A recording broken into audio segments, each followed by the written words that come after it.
Hi guys, I'm glad you're all here. Thank you for joining me. Today is May 22nd, and it looks like the crowds have gathered together for the eruption, the next eruption for Old Faithful. I have to keep an eye on it here for a few minutes and see if it's going to go off. Recently, USGS, whoever came out with a paper, they announced that during the last eruption, 631,000 years ago, it was a more complex eruption than previously thought. Multiple eruptions, and I've talked about that, how Yellowstone had the unzipping of multiple eruptions, and I've been talking about that for probably 11 years. And now they're just now admitting that there was multiple eruptions. More recently, I have shown how they had the mixing of magmas, rhyolite, and basalt in different locations. Yeah, so why are they just now, many years later, admitting that the last major eruption, now that was a major one, 631,000 years ago, was an unzipping. They don't come out and say it was an unzipping, but it was. There's been more recent eruptions. Hydrothermal eruption, Duck Lake, down there by the caldera of the West Thumb. That was only about 5,000 years ago. And then the, The plateau, Pitchstone Plateau. Now that eruption was only 70,000 years ago. There has, I recently found, been over 80 smaller eruptions. But those aren't headliners, and so they don't talk about the smaller eruptions that have occurred. 80 smaller eruptions since the last major eruption 631,000 years ago. As I wait for the eruption of Old Faithful, looking at the crowds all gathered together, it kind of reminds me of the movie, was it AI, with Will Smith, where it talked about the robots would gather together when they're not in use, put in storage. Yeah, people gathering together in their little groups reminds me of that movie. The most recent earthquake that USGS is reporting, they're saying was a magnitude 2.3. It was actually a magnitude 2.5. There it goes. Alright, normally they zoom in when Old Faithful goes off. Let's see if they do.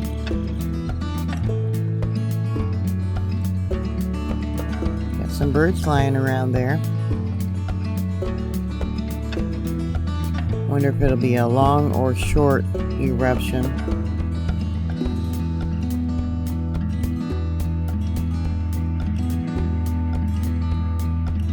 Yeah, I'll put some music to it while we're watching.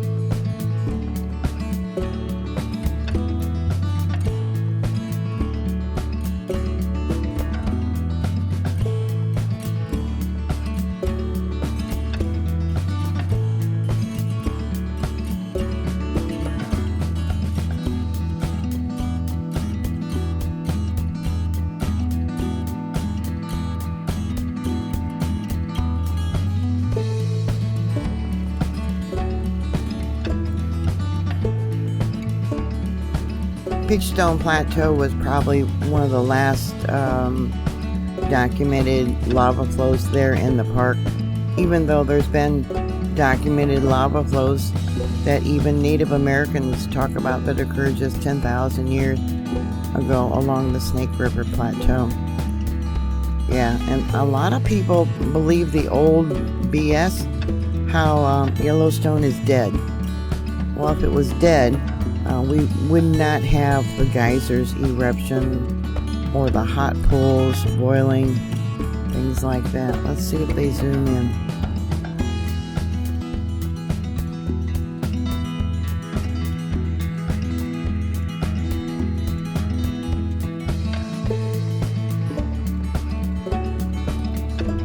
Unless, of course, someone is sleeping who is manning the camera. That often happens. People that are supposed to be watching the camera and moving it around take a break, do their little household chores or watch something on their iPhone or whatever. Yeah, they must be sleeping because they're not zooming in.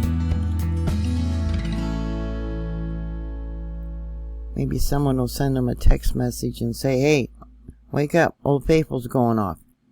Do a close-up. I mentioned too in the past how the trees here in the back of Old Faithful, yeah, they're kind of leaning, probably from uplift, and there's a little shake there. Maybe another little earthquake. Yep, they're sleeping. Anyways, I downloaded data from 4 different monitors. The one here on the left is from the western boundary. The one next to it is from the borehole 208 at Yellowstone Lake. And then we got West Thumb. Yeah, that's that caldera that erupted and created West Thumb. And then we got Madison River. So western boundary was the best signature. And I'll bring it down so you can see that it in fact was actually a magnitude 2.53, not a magnitude 2.3. And we know USGS often doesn't report earthquakes or downgrades them. And there's the seismic signature. Yeah, it looks like fault movement. Yeah. Alright, so next. We got another one shortly afterwards. Let's check that out. I'll have to make that bigger. Those of you that follow me know that sometimes when I click on a new line of data, it often shrinks. Alright, so we got 13:53. That is universal time. That would have been at 8:33 a.m. local time. This one was at 8:33 a.m. local time. Actually, it shows up here a little bit later. Alright, let's go back to that. And let's see if they reported it. USGS is saying it's a magnitude 1.3. Yeah, also up there in the Madison River area. Here you can see we got the Madison River down here at the bottom. And let me go and show you the location on Google Earth. Alright, there's the 1.3, there's the 2.3, which is actually a 2.5.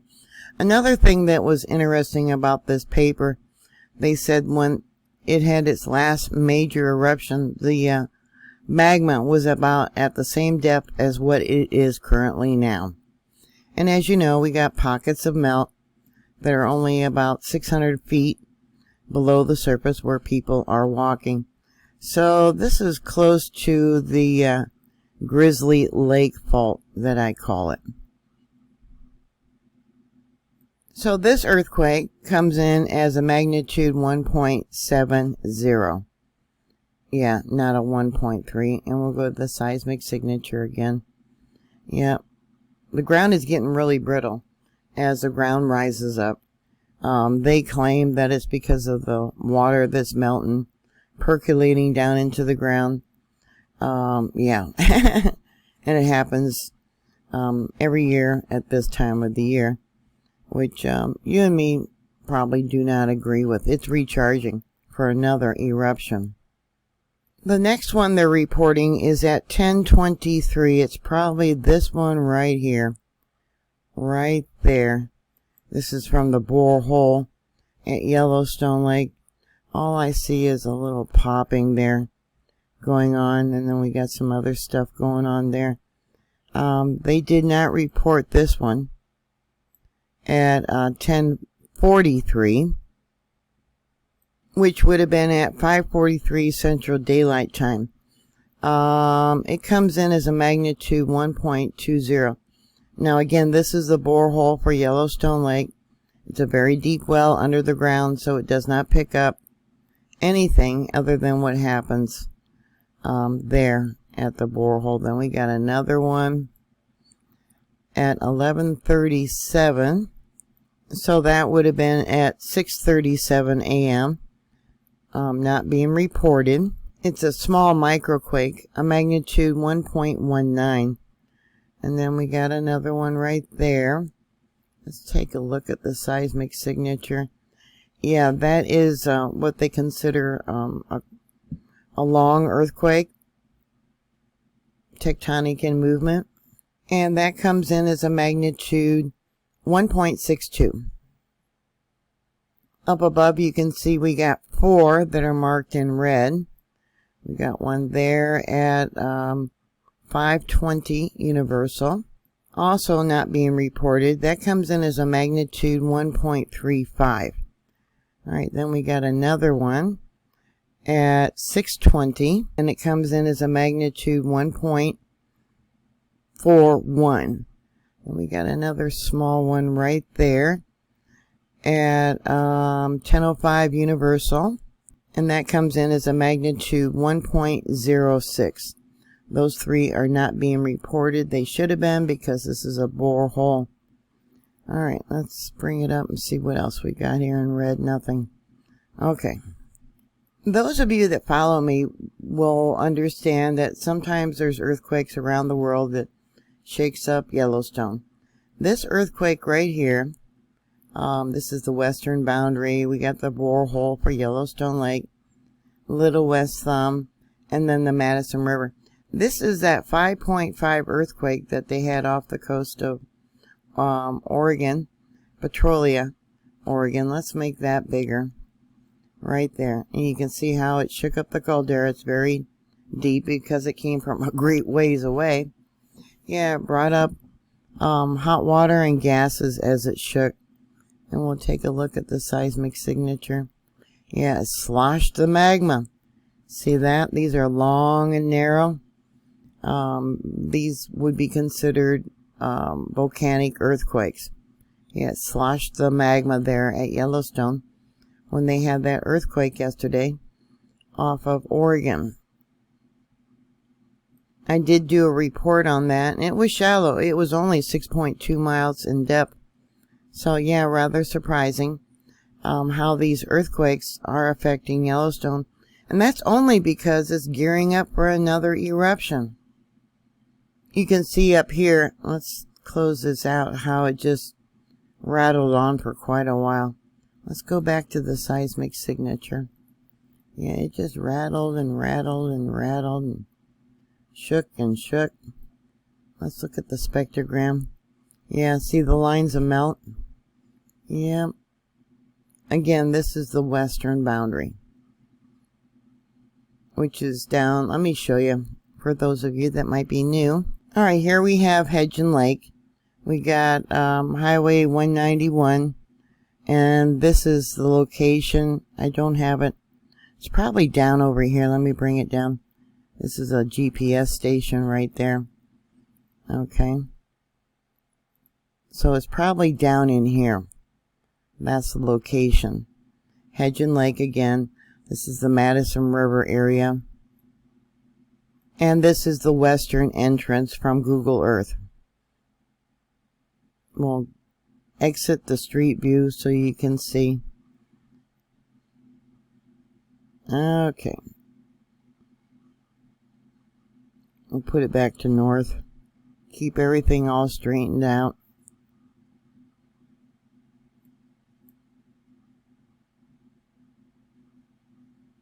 So that's the monitor right there. And then we had some screaming at West Thumb. Look at that. During that time when it was rattling there from the earthquake there off of Oregon. There's the popping of the rock when that happened. There you go.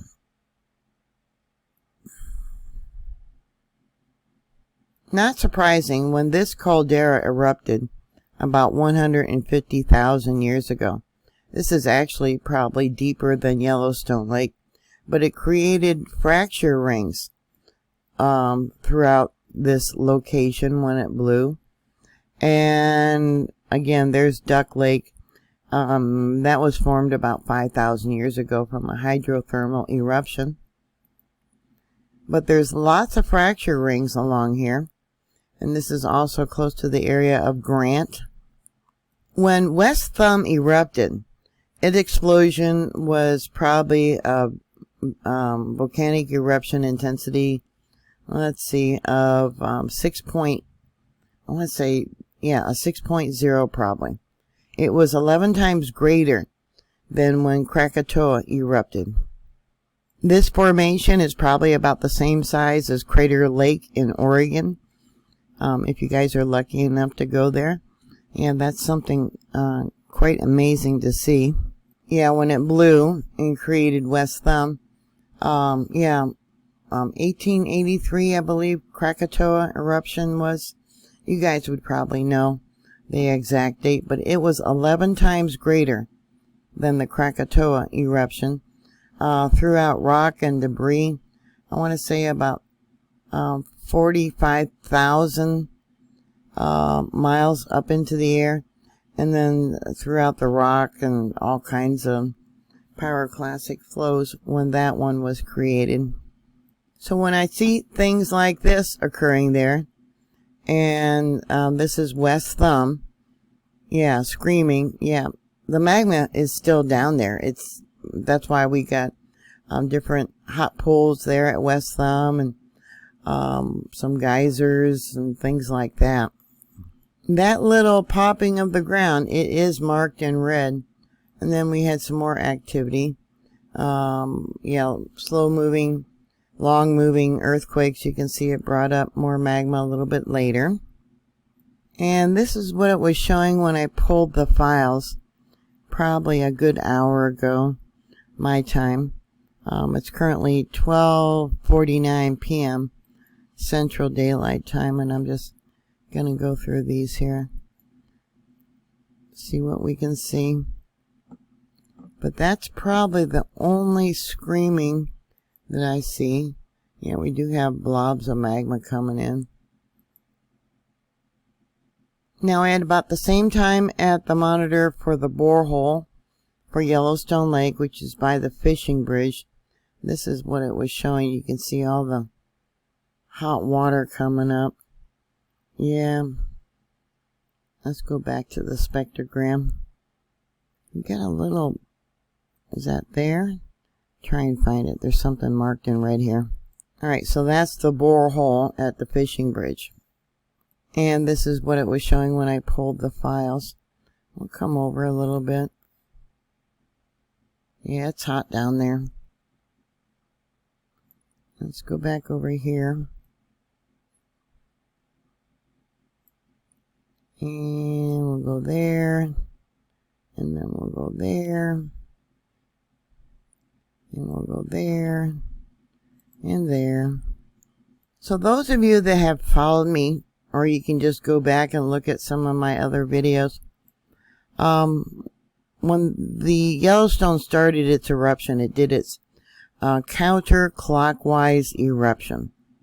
And that started up over here in this location. I did have it all marked out in my maps. But as you know, Google Earth screwed up. And so I gotta redo all that data. But it started up over here, and it did its unzipping, coming all the way down to Heart Lake, which is down over here. Then both of the calderas, the Sour Creek Resurgent Dome and the Mallard Lake Resurgent Dome, then collapse at the same time. So I have to wonder why now are they admitting that it was multiple eruptions, a mixing of the lava, years and years after, there is documentation already showing all that. Why are they putting that information out now?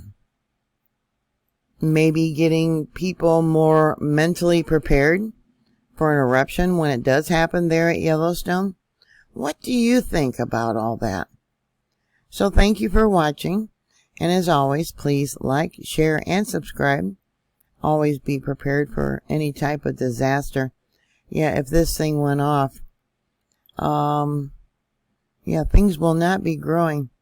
I stocked up the other day on old-fashioned oatmeal. I got 10 containers, but supposedly if you eat one meal of oatmeal a day, you need 19 containers. But yeah, I think if I ate one meal a day of oatmeal, I'd get real tired of that.